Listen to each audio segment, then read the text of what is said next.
배에 오르심에 제자들이 따랐더니 바다에 큰 놀이 일어나 배가 물결에 덮이게 되었으되 예수께서는 주무시는지라. 그 제자들이 나와 깨우며 이르되 주여 구원하소서, 우리가 죽겠나이다. 예수께서 이르시되 어찌하여 무서워하느냐, 믿음이 작은 자들아 하시고 곧 일어나사 바람과 바다를 꾸짖으시니 아주 잔잔하게 되거늘 그 사람들이 놀랍게 여겨 이르되 이가 어떠한 사람이기에 바람과 바다도 순종하는가 하더라. 아멘.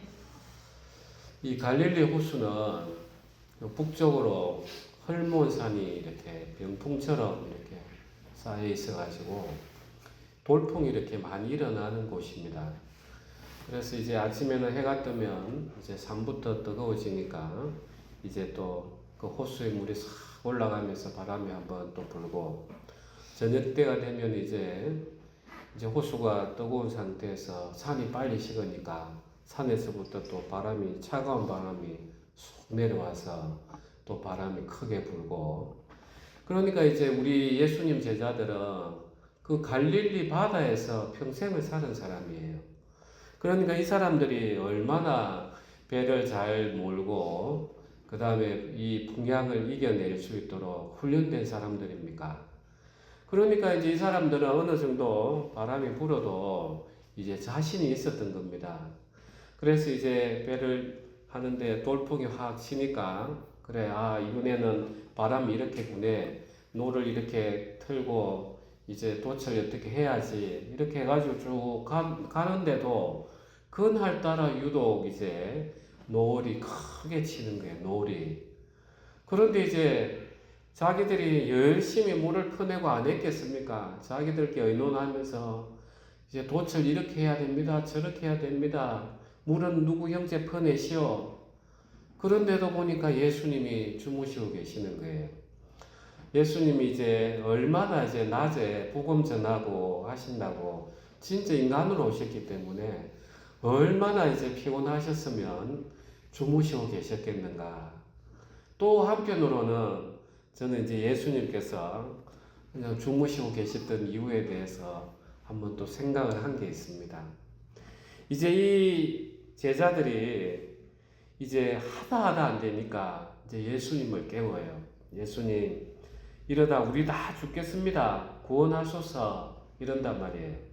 그때 깨울 때 이 제자들의 마음은 예수님이 일어나면 이 풍랑을 잠재울 거다, 이런 믿음을 가지고 깨운 게 아니에요.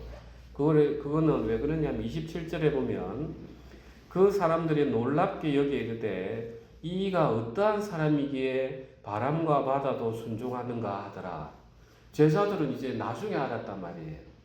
그래서 이 사람들은 예수님을 깨운 이유가, 예수님 이러다 우리 다 죽게 생겼습니다, 어떡하죠, 어떡하죠, 이제 이 마음으로 이제 예수님을 깨웠던 거예요. 그러니까 예수님께서 이르시되 어찌하여 무서워하느냐, 믿음이 작은 자들아 하시고 곧 일어나사 바람과 바다를 꾸짖으시니 아주 잔잔하게 되거늘, 이렇게 이야기하시는 거예요. 저는 이제 이 말씀을 이제 실제로 이제 체험을 이렇게 한 사람이죠. 그래서 저는 이제 이 성경이 우리의 영적인 세계를 이야기한다는 걸 진짜 더 깊이 알게 됐어요. 그걸 이제 우리가 히브리어로 야다, 체험해서 알다. 2019년도에 제가 이제 강남경찰서 유치장에 이제 의뢰인을 만나러 갔어요. 그러니까 얼굴이 뭐 붉게가 흥분해가지고 이게 있는 거예요.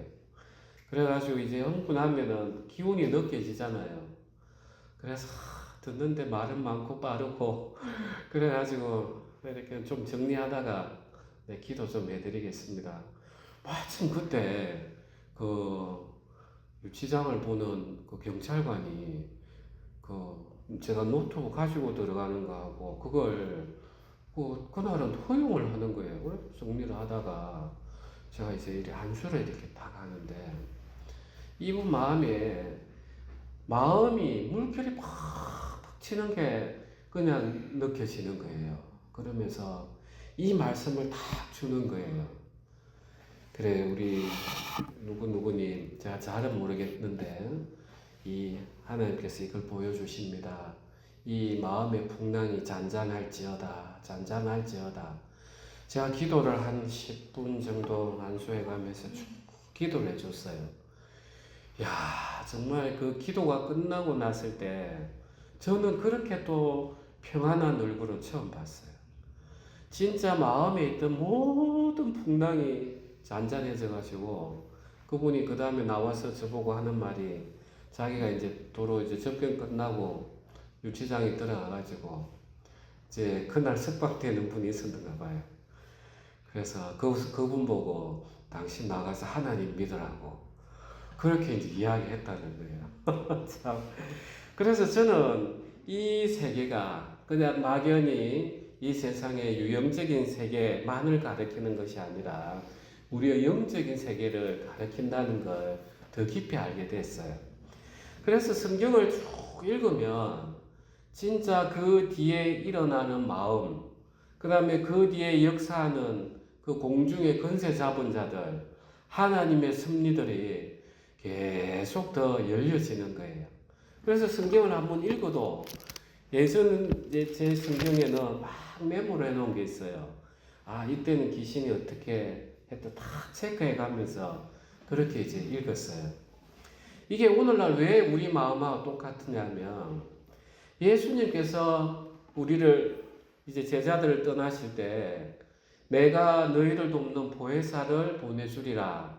내가 너희와 영원히 함께하리라. 이랬단 말이에요. 그 보혜사가 오늘날 어디에 있습니까?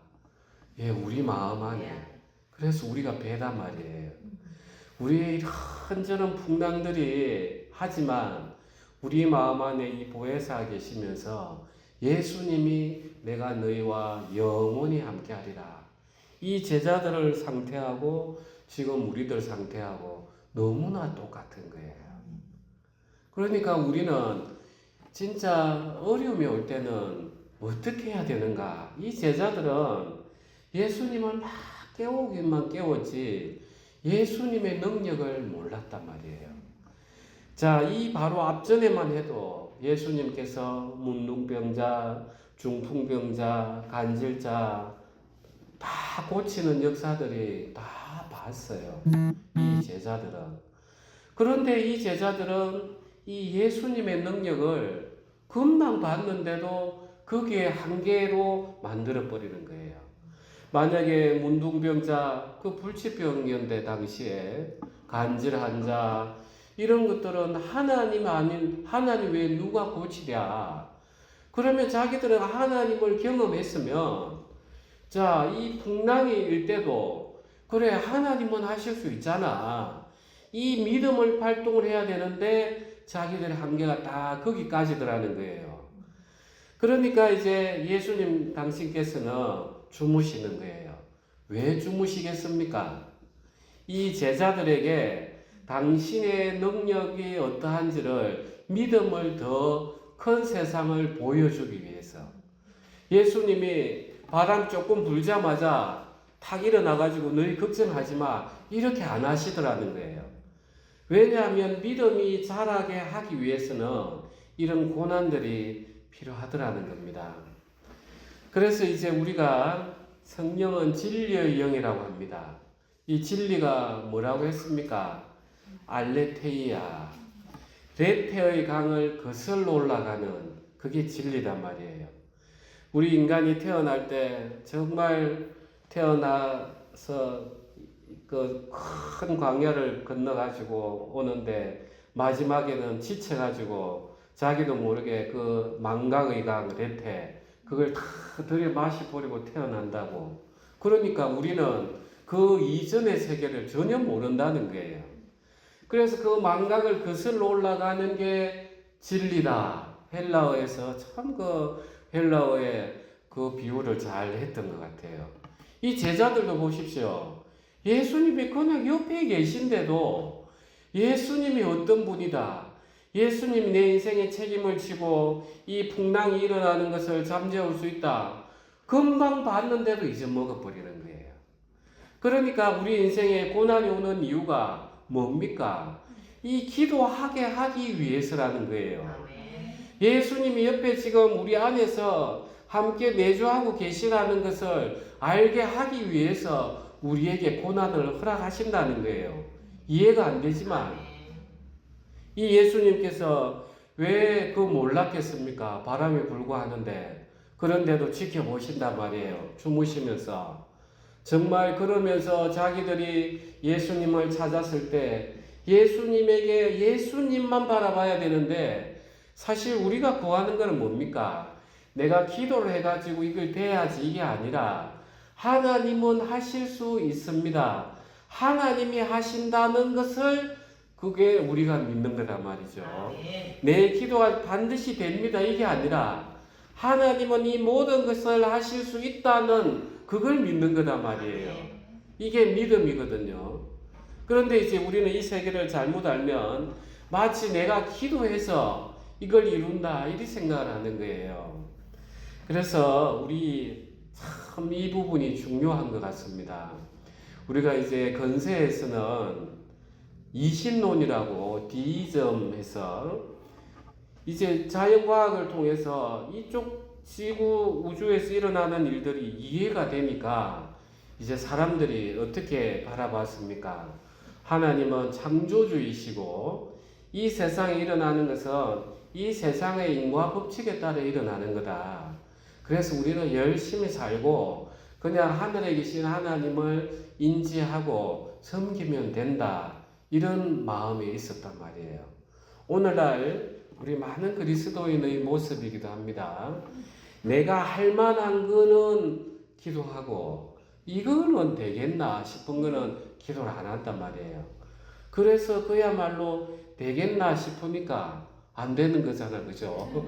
그래서 믿음이 작은 자들아 한단 말이에요. 그러면 이제 우리는 자, 이 이신론이 잘못됐어요. 그럼 우리는 지금 뭘 믿느냐 하면은 하나님은 전지전능하시다. 그러면서 하나님은 모든 것을 섭리대로 운행하신다. 이걸 믿는단 말이에요. 아니 그러면 섭리대로 하면 되지. 우리가 기도를 왜 필요해? 이런 문제점에 다 봉착을 한단 말이에요. 그러니까 기도에 힘이 없는 거예요. 하다 안 되면 아이고 주님 뜻대로 하십시오. 그게 믿음의 기도가 아니란 말이에요. 하나님께서는 우리가 기록을 보면 소돔과 고모라를 이렇게 심판하실 때 아브라함에게 먼저 나타납니다. 아브라함의 친구처럼 소돔과 고모라에게 일어날 일을 이야기하십니다. 그러자 아브라함이 하나님 앞에 기도하면서 구해요. 자, 이미 작정된 거라면 아브라함이 기도할 필요가 있습니까? 없죠. 하나님의 섭리는 그대로 이루어져 가는데 그 의인들의 기도를 따라서 그걸 섭리하겠다. 이게 하나님의 주권이란 말이에요. 그래서 우리 인생에 고난이 오면 우리에게 기도하게 하라는 거예요. 아멘. 내가 들어줄 테니까. 아멘. 내가 너희 기도를 따라서 나의 섭리를 이루어 갈 테니까 너희 기도해라. 이거란 말이에요. 이해가 되시죠? 아멘. 그러면 우리에게 고난이 올 때 오늘 이 제자들처럼 누구를 찾아야 되는 거예요? 누구를 바라봐야 되는 거예요? 예수님 앞에 뛰어가야 되는 거예요. 예수님 앞에. 하나님 저에게 이런 고난을 주셨으니까 저에게 지금 기도하라는 것 같습니다. 이거 기도하라고 하시는 거 보니까 주님 들어주실 줄로 믿습니다. 하면서 엎드리고 통성을 하고 진짜 난리법석을 떨어가지고 그 기도를 해내야 되는 거예요. 이해가 되십니까? 하나님께서 또 모세에게 율법을 주셨어요. 그래서 판을 들고 내려오니까 아론이 금송아지를 만들고 해서 계명을 깨뜨려 버리고 그 다음에 하나님께서 다 진멸하려고 하잖아요. 그때 누가 기도합니까? 누가 기도합니까? 모세가 기도한단 말이에요. 나의 이름을 생명체에 제하여 버리더라도 저 백성을 용서해 달라고. 그래서 하나님 그 모세의 기도를 따라서 이스라엘 백성을 용서해 준단 말이에요. 그래서 우리 인생에 일어나는 어려움들은 기도하라는 거야. 기도. 내가 이 어려움 통해서 너희가 기도하고 나면은 내가 이루어 주겠다. 그러니까 이 기도를 통해서 일어나는 모든 영광은 누구에게 돌아가는 거예요? 하나님에게 돌아간단 말이에요. 오늘 27절처럼 그 사람들이 놀랍게 여기 이르되 이가 어떠한 사람이기에 바람과 바다도 순종하는가 하더라. 그러니까 예수님이 일을 하시니까 예수님이 어떠한 분인지 더욱더 영광의 하나님 앞에 올라가는 거예요. 그런데 내가 막 100일을 금식을 해가지고 내 노력을 가지고 기도회가 됐어요. 누구 공로로 가는 거예요? 자기 공로로 간다는 거예요. 그래서 하나님께서는 우리 인생에 고난을 주실 때는 기도하라는 겁니다. 그런데 여기는 반드시 우리는 한 번은 여기에 목숨을 걸어내놔야 돼요. 내가 죽더라도 우리 28장 한번 봅시다. 마태복음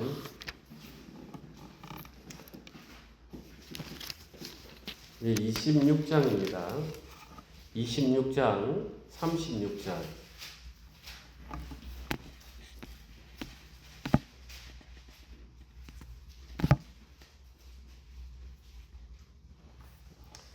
이에 예수께서 제자들과 함께 겟세마네라는 곳에 이르러 제자들에게 이르시되 내가 저기 가서 기도할 동안에 너희는 여기 앉아 있으라 하시고 베드로와 세베대의 두 아들을 데리고 가실새 고민하고 슬퍼하사 이에 말씀하시되 내 마음이 매우 고민하여 죽게 되었으니 너희는 여기 머물러 나와 함께 깨어 있으라 하시고 조금 나아가서 얼굴을 땅에 대시고 엎드려 기도하여 이르시되 내 아버지여 만일 할만하시거든 이 잔을 내게서 지나가게 하옵소서. 그러나 나의 원대로 마시옵고 아버지의 원대로 하옵소서 하시고 제자들에게 오사 그 자는 것을 보시고 베드로에게 말씀하시되 너희가 나와 함께 1시간도 이렇게 깨어 있을 수 없더냐. 시험에 들지 않게 깨어 기도하라. 마음에는 원이로되 육신이 약하도다 하시고 다시 두 번째 나아가 기도하여 이르시되 내 아버지여 만일 내가 마시지 않고는 이 잔이 내게서 지나갈 수 없거든 아버지의 원대로 되기를 원하나이다 하시고 다시 오사 보신저 그들이 자니 이는 그들의 눈이 피곤함이더라. 또 그들을 두시고 나아가 세 번째 같은 말씀으로 기도하신 후 이에 제자들에게 오사 이르시되 이제는 자고시라. 보라 때가 가까이 왔으니 인자가 죄인의 손에 팔리느니라. 일어나라 함께 가자. 보라 나를 파는 자가 가까이 왔느니라. 아멘. 아멘. 보십시오. 예수님도 당신의 죽음 앞에서 이렇게 기도하시는 거예요. 우리는 그냥 하나님이시니까 이게 아니에요. 진짜 인간으로 오셨단 말이에요. 그러니까 당신의 죽음 앞에서 피가 땀이 빗방울이 되도록 기도하시더라는 거예요. 그런데 우리는 배가 너무 불렀어요. 어려우면 정말 내가 목숨을 내놓고 하나님 이 잔을 좀 피하게 해 주십시오. 만약에 피할 수 없거든 저 이 고난을 이길 수 있도록 담대함을 주십시오. 이 성부를 내야 돼요. 예수님이 딱 세 번째 기도 끝나고 나서는 45절에 보면 이제는 자고시라. 보라 때가 가까이 왔으니 인자가 죄인의 손에 팔리느니라. 일어나라 함께 가자. 보라 나를 파는 자가 가까이 왔느니라. 하나님 당신께서 예수님이 이 잔을 꼭 마셔야 되는 그 마음을 주셨기 때문에 아셨기 때문에 이제는 하나님 아버지로부터 담대함을 받았단 말이에요. 내가 죽음에서도 너희와 함께하고 무덤에서도 함께하고 지옥에서도 함께하고 너를 부활시킬 거다. 이 담대함을 주셨기 때문에 예수님이 이제는 자고 쉬라. 그러면서 이제 나를 파는 자 가까이 왔으니까 가자 이런단 말이에요. 그런데 우리의 기도는 그렇지 않단 말이에요. 좀 하다 안 되면 주님 뜻대로 하십시오. 그래 놓고 돌아서서 불안해한단 말이에요. 그런 기도 응답을 받은 게 아니에요. 이는 정말 이 기도의 마지막 순간은 여러분 반드시 죽음을 한번 넘겨야 됩니다. 내가 결단을 한번 해야 됩니다. 그래야만 이 걸음의 거리를 나갈 수가 있어요. 우리는 여차하면 오늘 아침 기도의 말씀처럼 편안한 길로 돈 되는 사람, 변호사, 의사 찾아 다 떠나버려요. 진짜 내 목숨을 걸어놓고 여기에 하나님 앞에 이 예수님처럼 기도하는 사람이 얼마나 있느냐. 이 기도를 방해하는 게 뭡니까 도대체? 우리의 죄와 거룩하게 살지 못함이라 말이에요. 우리가 죄 속에 살다 보면은 기도하는데 힘이 없어요. 사단이 이렇게 죄 지어 놓고 하나님 너 기도 들어주겠나? 담을 딱 쳐버린단 말이에요. 그래서 예수님께서 하나님도 그러셨잖아요. 내가 거룩하니 너희도 거룩하라. 그래서 우리는 이 말씀을 따라 살아가야 되는 거예요. 그게 또 진리의 영인 거예요. 그리고 우리가 세상에서 거룩함을 따라 살아가지 못하면은 우리는 이 예수님과 동행이 안 된단 말이에요. 이 오늘 제자들이 예수님 옆에 두고서도 못 찾는단 말이에요. 우리가 어려움 있고 거룩함에 살다 보면은 반드시 고난이 있게 돼 있어요. 그 고난이 있기 때문에 예수님이 어떻게 사셨는가, 하나님 지금 뭐라고 이야기하시는가 또 찾아간단 말이에요. 그렇게 찾아가는 속에서 진리의 영, 성령의 인도함을 따라서 우리의 기도가 또 들어지는 거예요. 이는 정말 이 기도의 세계를 여러분 진짜 이 고비를 한번 넘겨야 됩니다. 하나님의 일하심은 인자하시고 노하시기를 더디하신다 하잖아요. 그죠? 다 일정 임계점까지 기다려주세요. 우리가 온도가 아무리 내려가더라도 있을 점까지는 이슬이 안 맺히잖아. 그죠? 딱 있을 점에 오면 그때부터 이슬이 맺히는 것처럼 우리가 기도가 돌파가 될 때가 딱 그것이 임계점이 있어요. 그런데 여기서 대부분이 다 실패를 해요.